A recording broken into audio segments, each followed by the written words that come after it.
नमस्कार, आप देख रहे हैं फाइनल कट। मैं हूं आपके साथ आशा सरमाल। चलिए शुरुआत करते हैं जम्मू कश्मीर से जुड़ी खबरों की। सबसे पहले आपको बड़ी खबर दिखाते चले, जिसमें जी राम जी विधेयक पर कांग्रेस के नजरिए को भाजपा की फटकार। आज देखिए किस तरह से, और सांसद ने विकास विरोधी प्रोपेगेंडा फैलाने का आरोप लगा दिया है। जुगल किशोर शर्मा ने कहा कि राजनीतिक लाभ के लिए यहाँ दुष्प्रचार कर रही है कांग्रेस, और विधेयक देश के विकास की नई दिशा और दशा तय करेगा।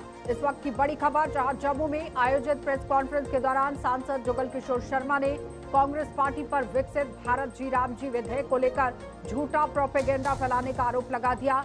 और सांसद ने कहा कि कांग्रेस के पास अब कहने के लिए कोई सकारात्मक मुद्दा नहीं बचा, इसलिए वे दुष्प्रचार और भ्रम फैलाने के लिए काम कर रही है और सहारा इन तमाम बड़े मुद्दों का लेने की कोशिश कर रही है। उन्होंने दावा किया कि विधेयक देश के श्रमिक और किसान वर्ग के जीवन में बड़ा बदलाव लाने वाला है, जिसमें सामाजिक सुरक्षा, आर्थिक मजबूती और कल्याण से जुड़े हुए कई प्रावधान शामिल हैं। जुगल किशोर शर्मा ने कहा कि कांग्रेस इस विधेयक का विरोध सिर्फ राजनीति के लिए कर रही है, जबकि देश की जनता इस बिल की खूबियों को समझ रही है। उन्होंने भरोसा जताया कि ये विधेयक विकास के नए रास्ते खोलेगा और देश को मजबूत दिशा में लेगा। कांग्रेस का ये झूठा प्रोपोगंडा जो है ना, वो असफल होगा। लोगों ने इसे बड़े दिल के साथ सराहा है और कई प्रदेश सरकारों ने तो इसे अपना भी लिया है और ऐसा ऐसा सारी स्टेट्स में ये लागू हो रहा है। कांग्रेस ये बताए कि उन्हें परेशानी कहाँ है। पहले 100 दिन थे, अब बढ़ाकर 125 दिन कर दिए गए। पहले पेमेंट डिले होने पर सालों सालों लोगों को इंतजार करना पड़ता था, अब उसका खमियाजा जो है वो राज्य सरकार या केंद्र सरकार को देना होगा। उसके बाद अगर मजदूर की डिमांड पर अगर वो दिहाड़ी नहीं दे सके, काम नहीं दे सके सरकार, तो उसका उनको बेरोजगार भत्ता जो है वो उनको देंगे। और इसमें बजट में भी बढ़ोतरी कर दी गई है। अब कांग्रेस को समस्या क्या है, मुझे ये नहीं समझ आ रही। वो समस्या उनको एक ही है कि उनके पास कहने को कुछ नहीं है। देश के प्रधानमंत्री दिन रात मेहनत और लगन के साथ काम कर रहे हैं, देश को आगे ले जा रहे हैं, एक के बाद एक अच्छी योजना जो है वो देश को दे रहे हैं। इसी से कांग्रेस को परेशानी है, लेकिन लोग जो है वो जागृत हो गए हैं, लोग कांग्रेस को पहचान रहे हैं, लोग जो है वो जी राम जी को भी पहचान रहे हैं।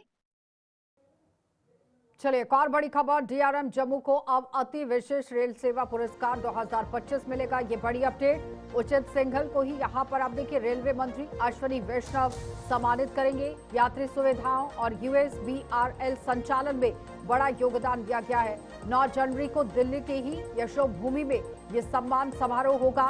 इस वक्त की बड़ी खबर, जहां रेलवे में उत्कृष्ट कार्य और समर्पण के लिए जम्मू रेल मंडल के सीनियर डिविजनल कमिश्नर मैनेजर उचित सिंघल को अति विशिष्ट रेल सेवा पुरस्कार 2025 से सम्मानित किया जाएगा। ये सम्मान उन्हें वर्ष 2025 के दौरान वाणिज्यिक और यात्री सेवाओं में किए गए अभूतपूर्व सुधार और नवाचारों के लिए दिया जा रहा है। वर्ष 2025 में जम्मू रेल मंडल के गठन के बाद 23 मार्च को उचित सिंघल ने पद संभाला और उनके नेतृत्व में यात्री सुविधाओं, परिचालन दक्षता और राजस्व वृद्धि में उल्लेखनीय प्रगति हुई। और विदेश आप देखिए किस तरह से अगर काम करें तो जाहिर तौर पर विशेष रूप से उधमपुर, श्रीनगर, बारामूला रेल लिंक के सफल संचालन, यात्री सुविधाएं शुरू करने और बेहतर प्रबंधन ने जम्मू डिविजन को यहां नई पहचान दी है। और ये सम्मान समारोह 9 जनवरी को दिल्ली की यशोभूमि कन्वेंशन सेंटर में आयोजित होगा, जहां पर देश भर के करीब 100 उत्कृष्ट रेल कर्मियों को सम्मानित किया जाएगा। इसे जम्मू डिवीजन के लिए गर्व का क्षण माना जा रहा है।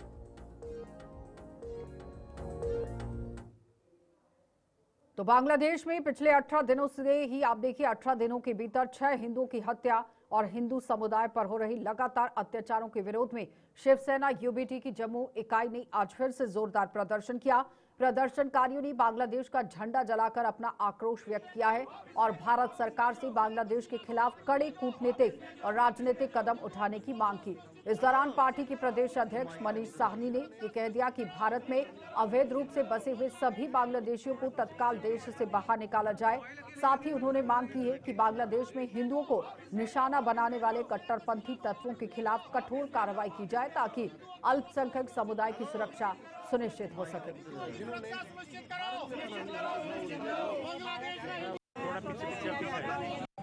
बांग्लादेश के अंदर हिंदुओं पर जो हमले हैं वो थमने का नाम नहीं ले रहे। पिछले 18 दिनों में 6 हिंदुओं को वहां पर जो है उनकी निर्मम हत्या कर दी गई है। वहां महिलाओं को प्रताड़ित किया जा रहा है, उनके साथ बलात्कार जैसी घिनौनी हरकतें की जा रही है। लगातार बांग्लादेश के अंदर जो है हिंदू अपने आप को असुरक्षित महसूस कर रहे हैं। और इतना ही नहीं, लगातार बांग्लादेश जो है आतंकवादियों को भी प्रोत्साहित कर रहा है। वहां पर जो है कई हमारी सुरक्षा एजेंसियां बता चुकी हैं, उस रास्ते से हमारे यहाँ जो है आतंकवादी एंटर कर रहे हैं। यानी पूरी तरह से बांग्लादेश पाकिस्तान के पद चिन्हों पर चल निकला है। और अब पाकिस्तान की जो डोज दी गई थी सुधारने के लिए, वही डोज की अब बांग्लादेश को भी जरूरत है। यानी बांग्लादेश के भी ऊपर एक जो है वो स्ट्राइक की जाए, जोरदार हमारे सेना जो है एक हमला करे, वहां भी कट्टरपंथियों का पूरी तरह से सफाया की जाए। जिस तरह से अमेरिका ने जो है ये कर दिखाया है, तो हिंदुस्तान भी अपने जो दुश्मन हैं, जो कट्टरपंथी हैं, जो हिंदुओं पर निशाना बना रहे हैं, उनको पूरी तरह से जो है टारगेट करे और हिंदुओं की सुरक्षा को सुनिश्चित बनाया जाए। प्रधानमंत्री जी तत्काल प्रभाव में, देखिए कब तक सहेंगे हम ये हिंदुओं की वहां पर हत्या, तत्काल प्रभाव के अंदर जो बांग्लादेशी है उनको देश से निकाला जाए। शेख हसीना को भी यहाँ जो है उसकी पनाह जो है। वेनेजुएला की राष्ट्रपति पर कथित हमले और उन्हें अगवा किए जाने के विरोध में सीपीआईएम ने जम्मू में जोरदार प्रदर्शन किया। इस दौरान पार्टी के वरिष्ठ नेता एमवाई तारिगामी ने अमेरिका पर गंभीर आरोप लगाते हुए कहा कि इस कार्रवाई ने उसकी तानाशाही सोच को उजागर कर दिया है। उन्होंने कहा कि किसी स्वतंत्र देश के राष्ट्रपति पर हमला कर उन्हें बंधक बनाना लोकतांत्रिक मूल्यों पर सीधा हमला है, जिसे किसी भी सूरत में स्वीकार नहीं किया जा सकता। तारिगामी ने इस घटना की कड़ी निंदा करते हुए अमेरिका जल्द से जल्द वेनेजुएला के राष्ट्रपति को रिहा करने की मांग कर दी। उन्होंने कहा कि जो देश अमेरिका का समर्थन करता है उसके साथ वे खड़ा रहता है, लेकिन जो उसके खिलाफ आवाज उठाता है उनके साथ वे इसी तरह का व्यवहार करता है। ये गुंडागर्दी ही नहीं है, बहुत ज्यादा नंगा नाच है। और ये हमारे बड़े मुल्क की तौहीन है, तौहीन है। ये डिसरेस्पेक्ट है इंडियन सॉवरेनिटी का, हमारे मुल्क का। ये आज तक तारीख रही है कि हम अपनी नीतियां खुद संभालें, खुद बनाएं। हमें किस मुल्क के साथ ताल्लुकात रखने हैं, किस इशू को लेकर हमने इख्तिलाफी राय रखना है, वो मजाज है हमारे मुल्क के अवाम, हमारी पार्लियामेंट। और आज वहां से वो कहता है, ये नहीं कहता है कि आपका फायदा, ये हमारा फायदा, वो बल्कि ये कहता है ट्रंप को खुश रखो। अरे कमाल है यार, मैंने पागलपनी देखी है, सुनी है, लेकिन आज तक ऐसी पागलपनी का रिटॉरिक सुना नहीं। हमारी जो जहां तक आज तक पॉलिसी रही है, नॉन अलाइंड पॉलिसी, हमारी पॉलिसी जो रही है आज तक, वो जुर्रत से एक इज्जत का मुकाम मिलना चाहिए हमारे मुल्क को। पूरी कम्युनिटी ऑफ पीपल में, कम्युनिटी ऑफ नेशंस में बड़े लोगों की नजरें हैं हमारे मुल्क पर, और आज हमें ऐसा बयान देना चाहिए और मजम्मत के बगैर, वो मेरे ख्याल में आज से रिनाव सरकार को गौर करना चाहिए। तो जम्मू के जीएमसी अस्पताल और एसएमजीएस अस्पताल को जल्द नई सौगातें मिलने वाली हैं। जीएमसी अस्पताल में जहां मरीजों की भीड़ को देखते हुए नई सीटी स्कैन मशीन लगाई जा रही है, वहीं एसएमजीएस अस्पताल में भी अगले 1 से 1.5 महीने तक सीटी स्कैन की सुविधा मिल जाएगी। और जम्मू कश्मीर की स्वास्थ्य मंत्री सकीना नायडू ने आज जम्मू के जीएमसी अस्पताल के दौरे के दौरान ये जानकारी गुलिस्तान न्यूज के साथ साझा की। उन्होंने बताया कि जीएमसी अस्पताल में मरीजों को जिस तरह से परेशानियां हो रही थी और मरीजों की बढ़ रही संख्या के मद्देनजर यहां अतिरिक्त सीटी स्कैन मशीन बेहद जरूरी है। इसके अलावा एसएमजीएस अस्पताल के लिए भी सीटी स्कैन मशीन का ऑर्डर दे दिया जा चुका है। और इस दौरान मंत्री ने जीएमसी के प्रिंसिपल डॉक्टर आशुतोष गुप्ता, अन्य डॉक्टरों को साथ लेकर जीएमसी अस्पताल के ही विभिन्न विभागों का दौरा कर वहां के कामकाज की समीक्षा भी कर रहे हैं।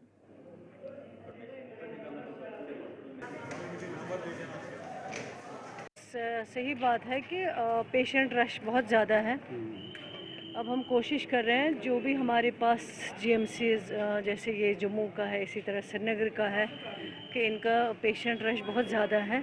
एक्स्ट्रा ये जो है सीटी स्कैन जो है वो लगाया जाए ताकि लोगों को टाइम पे यहाँ पे इलाज हो सके, टेस्ट हो सके और आगे वो अपना इलाज जो है सही से करा सके। उसका ऑर्डर ऑलरेडी हो गया है और यहाँ पे भी वहाँ का भी वो जल्दी जो है हो जाएगा इंशाल्लाह इंस्टॉल। थोड़ा सा टाइम लगेगा, महीना 1.5 महीना, उसके बाद जो है। कठुआ पुलिस की मडीन चौक की पुलिस ने बड़ी कार्रवाई करते हुए गैरकानूनी तरीके से खैर की लकड़ी ले जा रही एक टाटा सफारी गाड़ी को पकड़ लिया है। पुलिस टीम ने गाड़ी को रोकने की कोशिश की, लेकिन ड्राइवर मौके पर फायदा उठाकर वाहन वहीं छोड़कर फरार हो गया। पुलिस ने तत्परता दिखाते हुए गाड़ी को अपने कब्जे में ले लिया है और उसमें लदी हुई खैर की लकड़ी भी जब्त कर ली गई। बताया जा रहा है कि लकड़ी को बिना अनुमति और अवैध तरीके से एक स्थान से दूसरे स्थान पर ले जाया जा रहा था। पुलिस ने मामले को गंभीरता से लेते हुए कानून की संबंधित धाराओं के तहत आगे की कानूनी कार्रवाई शुरू कर दी है। साथ ही वन विभाग को भी पूरी घटना की जानकारी दी गई ताकि वन संपदा को भी जिस तरह से नुकसान पहुंचाया जा रहा है, तस्करी पर सख्त कार्रवाई हो सके।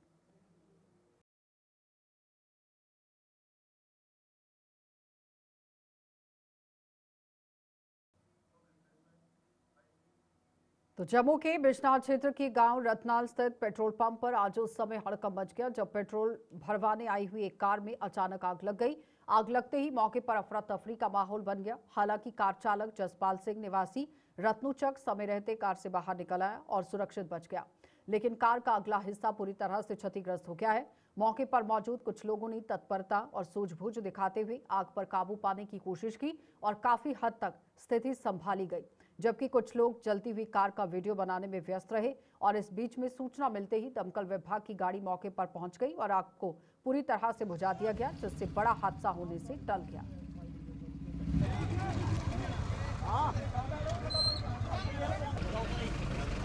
आज के आनंदपुर डिप्टी है, उधर थोड़ी झुंड जहा बना बना बकरी शक्रियां का तो हम इतों स्टार्ट की तेल लगा पवाने इतों थोड़ा थल्ला अग लगी फिर वो पिछे करते कुरदे थोड़ा टाइम हो गया भाई पिछे करो उनका भी बचाव है पेट्रोल पंप फिर पिछे चली गया अगले वायरस कोई शायद होई होनी तो क्या किसी ने जिन्ना पता हो बंदा पहले ठीक नहीं मैं कल लगा चलो आपको निकली बात जा अपनी जान बची बाकी गड्डी छड्डियां हो रही अपने डिप्टी भरावा है तो डिप्टी भरा इतने तेल पाउण आए तो गड्डी अग लगी है।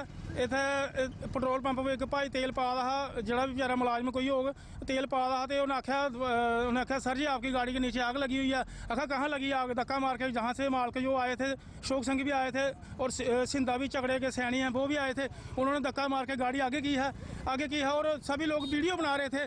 तो वीडियो के साथ साथ मैं कहता हूँ कि कोई आदमी गाड़ी आग नहीं बुझा रहा था, सभी तमाशा देख रहे थे जहाँ जितने भी आदमी इकट्ठे हुए थे।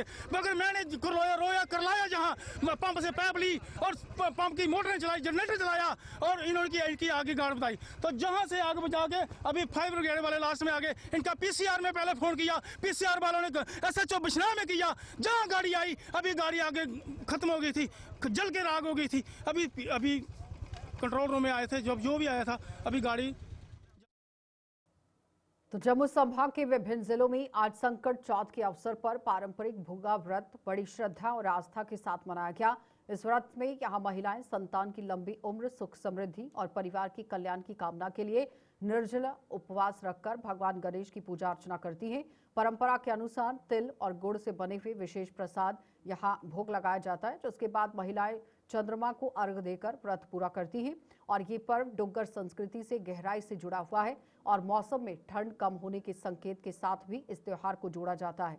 इसके साथ ही गन्ने और मूली के दान की परंपरा निभाई गई है, जिसके चलते बाजारों में इनकी खरीदारी में तेजी देखने को मिली।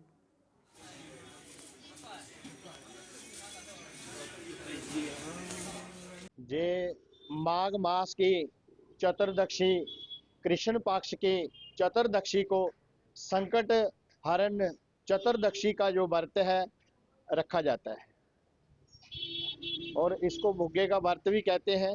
स्त्रियां निराहार पुत्र की दीर्घ आयु के लिए इस व्रत को करती हैं और चंद्रमा को अर्घ देकर फलाहार करती हैं। ये बहुत ही हमारा महत्वपूर्ण है। बच्चों की दीर्घ आयु के लिए ये व्रत रखा जाता है और निराहार, इसमें जल वगैरह कुछ भी नहीं पीना होता, निराहार रह के व्रत किया जाता है। और भगवान श्री गणेश जो है संकट हरण है, संकट हरते हैं और दीर्घ आयु की कामना करती है। ये हमारे पूरे हिंदुस्तान में बनाया जाता है, बाहर भी जो रहते हैं हिंदुस्तानी वो तो बनाते ही। बुग्गा, गन्ना, मूली, पुग्गा, तिल, गुड़, ये सभी जो गणेश भगवान को जो है भोग लगाया जाता है। ये पुग्गे कब रहता है आज, ये बड़े मतलब पुराना समझो बुजुर्गों ने समझो बनाया हुआ, ये सब स्त्रियां रखती हैं अपने बेटे के लिए और गणेश जी के लिए रखते हैं। ये मूली, गन्ना और ये पुग्गा मतलब दक्षिणा चढ़ाओ और कोई फल फ्रूट चढ़ा दो ये। और ये तकरीबन हिंदू जितने भी हिंदू लोग हैं तकरीबन सभी लोग ये व्रत को मनाते हैं।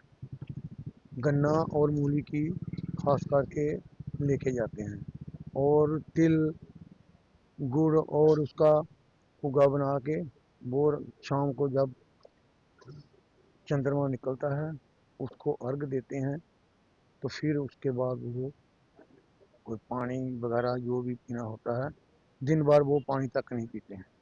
बिल्कुल। अखनूर के विधायक मोहनलाल भगत ने आज जोड़िया में जनता दरबार लगाकर क्षेत्र के लोगों की समस्याएं सुनी हैं। इस दौरान बड़ी संख्या में स्थानीय लोग पहुंचे और पानी, बिजली, सड़क, स्वास्थ्य सुविधाओं और राजस्व से जुड़ी हुई शिकायतें रखी गई।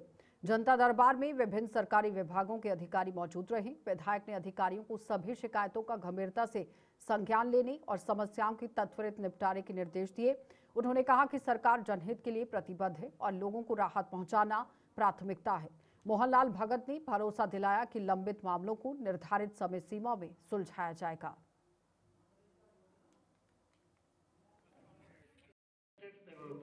के दरबार रखा गया है पब्लिक दरबार, इसलिए कि पब्लिक के दरबार में मैं और मेरे साथ जितने प्रशासनिक विभाग हैं, इंजीनियरिंग विभाग हैं, वो सभी लोग यहाँ पे हाजिर हुए हैं। लोगों की जो समस्याएं हैं वो सुनी गई हैं और ऑन द स्पॉट उन समस्याओं का निवारण करने का प्रयास किया गया है। जो जहाँ पे शॉर्ट टर्म समस्याएं थी, जहाँ पे हल हो सकती थी, उनको जहाँ पे किया गया है। जो हायर लेवल की हैं उनको वहाँ पे टेकअप किया जाएगा और उन समस्याओं का निपटारा जल्दी से जल्दी किया जाएगा। लोगों ने अपनी प्रॉब्लम्स बताई हैं और कंसर्न अफसर्स ने उनका जवाब दिया है। जहाँ उस पे आगे वो क्या कर रहे हैं उसका बताया गया है। तो आगे के लिए भी मेरा ये प्रयास है कि हर पंचायत में जाके अफसर्स के साथ जाके लोगों की समस्याएं सुनी जाए, मौका देखा जाए और उनका जो निवारण है मौके पे ही किया जाए। उसके साथ साथ जो बड़े प्रोजेक्ट हैं वो कंसर्न लेवल पे, सेक्टर लेवल पे या असेंबली लेवल पे, गवर्नमेंट लेवल पे टेकअप करने की ज़रूरत है, उनको वहाँ पे टेकअप किया जाएगा और इस क्षेत्र का जो चहुमुखी विकास है उसको किया जाएगा। बिजनौर कस्बे के वार्ड नंबर 9 में रहने वाले किसान विनोद कुमार के खेतों से बीती रात अज्ञात चोर सिंचाई के लिए लगी हुई मोटर चोरी कर फरार हो गए हैं। विनोद कुमार ने बताया कि उनके खेतों से ये दूसरी बार मोटर चोरी हुई है, जिससे खेतीबाड़ी पर बड़ा असर पड़ रहा है। उन्होंने कहा कि इलाके में लगातार मोटर चोरी की घटनाएं बढ़ रही हैं, जिसके कारण किसान दहशत और परेशानियों में जीने को मजबूर हैं। किसानों का कहना है कि सिंचाई व्यवस्था बाधित होने से ही फसल भी प्रभावित हो रही है। वहीं विनोद कुमार ने पुलिस प्रशासन से चोरों के खिलाफ कड़ी से कड़ी कार्रवाई करने की मांग करते हुए क्षेत्र में गश्त बढ़ाने और सुरक्षा के कड़े इंतजाम करने की अपील की। पहले भी मोटर गुम हुई, अब ये दूसरी बार हमारी मोटर चोरी हो गई है। किसानों को खाद बीज समय पर नहीं मिलता है और हमने ये पानी भी नहीं है और पानी का इंतजाम किया वो भी चला गया। तो हम प्रशासन से यही कहना चाहते हैं कि इन चोरों के खिलाफ सख्त से सख्त कार्रवाई की जाए। जैसे यूपी में जोगी ने किया ना, ऐसा सिस्टम होना चाहिए जो जम्मू में, वरना ये चोर नहीं काबू आने वाले हैं। हाँ, परसों भी मोटरें चोरी हुई हैं। हम यही प्रशासन से कहते हैं जितनी भी मोटरें चोरी हुई हैं, ऐसे जो गैंग है इनके खिलाफ सख्त से सख्त कार्रवाई होनी चाहिए जहाँ पे दिखते हैं।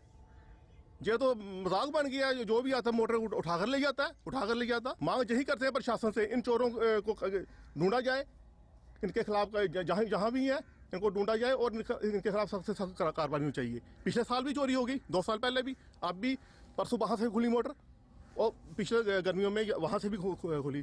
चोर तो कोई आगे पीछे तो आ नहीं रहे हैं ना, जहाँ के लोकल ही हैं वो चोर, जहाँ के लोकल ही हैं। जहाँ भी मिलते हैं यानी इनकी की जाए, इनकी जो तलाश है कहाँ पे CCTV। तो जम्मू के जनरल बस स्टैंड पर चल रहा पुली का निर्माण कार्य स्थानीय दुकानदारों और यात्रियों के लिए मुसीबत बन गया है। दुकानदारों का कहना है कि निर्माण कार्य लंबे समय से अधर में लटका हुआ है, जिससे दुकानदारी बुरी तरह से प्रभावित हो रही है। उनका आरोप है कि पिछले 1 महीने से पुल निर्माण का काम पूरी तरह बंद पड़ा हुआ है, लेकिन संबंधित विभाग की ओर से किसी तरह की रुचि नहीं दिखाई जा रही। वहीं यात्रियों को भी रोजाना आवाजाही में भारी परेशानियां झेलनी पड़ रही है और स्थानीय लोगों ने प्रशासन से जल्द निर्माण कार्य पूरा करने की भी मांग कर दी है। सर सफर कर रहा है हर किसी का, सिर्फ दुकानदारों का नहीं, यहाँ पे छोटे मोटे मतलब कि बेच रहे, कोई रेडी लगा रहा, कोई पड़ी लगा रहा, सबका काम इससे बाधित है। देखो सर, देखो ये सामने आप देख रहे हो आप, ठीक है, इतनी बुरी हालत है, हद से ज्यादा, ठीक है। देखो कब से काम बंद हुआ, अभी तक नहीं चला, ठीक है। आप कैमरे के माध्यम से भी बता सकते हो, ठीक है। बाकी तो ये है कि देखो कितने बंदे, हर एक बंदा सफर कर रहा है, कोई जहाँ से जाना, मेन बस स्टैंड का ये इलाका है, ठीक है, जहाँ से अंदर आना किसी ने बाहर जाना है ही नहीं कुछ भी। देख लो अपने हिसाब से आप, ठीक है। वही ना, आप देखो ना बीमारियां कितनी है, हद से ज्यादा तो बीमारी है। अभी बदबू आ रही है क्या? बदबू आप इधर खड़े हो, आपको ही पता लग रहा होगा बदबू आ रही है या नहीं आ रही है, ठीक है ना। जो निकलता है वही ऐसे करके जाता है, सीधी सी बात है। देखो जो भी है अपने हिसाब से गवर्नमेंट को सोचना चाहिए, हम क्या बोल सकते हैं इसमें। स्मार्ट सिटी है, स्मार्ट सिटी तो है सर, स्मार्ट सिटी है, बट प्लीज हम तो यही कहेंगे, देखो हम किसी के विपक्ष में नहीं जाएंगे, यही बोलते हैं कि देखना चाहिए, ये चीज देखनी चाहिए बस। हाँ, मैं रायन गुप्ता जहाँ का कार्यकारी प्रधान हूँ। तो बात यह है कि 1 साल हो गया जो पुली जब बैठी थी, तब से हम जहाँ पे गाड़ियाँ चलना बंद हो गई थी। तो उसके बाद बरसात में पूरी पुली बह गई, तो हमने काफ़ी प्रोटेस्ट किए, जद्दोजहद इतनी की, कम फिर ये पुली का निर्माण स्टार्ट हुआ। कितने पैसे में? ये कोई 60 लाख का ठेका हुआ है यहाँ पे। तो ठेकेदार ने ये उन्होंने तो ऊपर लेंटर नहीं डाला, अब महीना 1 हो गया है, वैसे का वैसा पड़ा हुआ है। हमने डिपार्टमेंट को, अपने MLA साहब जुदवी सेठी साहब को भी से भी हम मिले, तो उसके बाद डिप्टी CM सुंदर चौधरी साहब के साथ भी हम मिले। हमने उनसे यही गुजारिश की, बस स्टैंड की ये एक रीढ़ की हड्डी है, इधर के जितने भी दुकानदार भाई हैं से इसके ऊपर निर्भर रहते हैं। तो जब से ये पुली बंद हुई है, तो इधर का दुकानदारों का काम काज बिल्कुल ठप हो गया है। हर दुकान पे 1-1, 2-2 मुलाजिम हैं, तो उनकी तनख्वाह भी निकालना बड़ा मुश्किल हो रहा है। तो हमने बार बार इनको गुजारिश की है कि इसको पुली को जल्दी से निर्माण करवाया जाए। तो जब इधर डिप्टी CM साहब आए जहाँ पे, तो उन्होंने यहाँ पे 2 महीने 10 दिन उन्होंने PWD डिपार्टमेंट को दिए थे, पर 2 महीने 10 दिन, मगर अब 4-5 महीने हो गए हैं, वैसे का वैसा काम पड़ा हुआ है, सिर्फ ये बना के चले गए हैं। तो आपके माध्यम से हम गुजारिश करना चाहते हैं कि इसको जल्दी से जल्दी निर्माण करवाया जाए। चलिए बुलेटिन में इतना ही, इजाजत दीजिए, नमस्कार।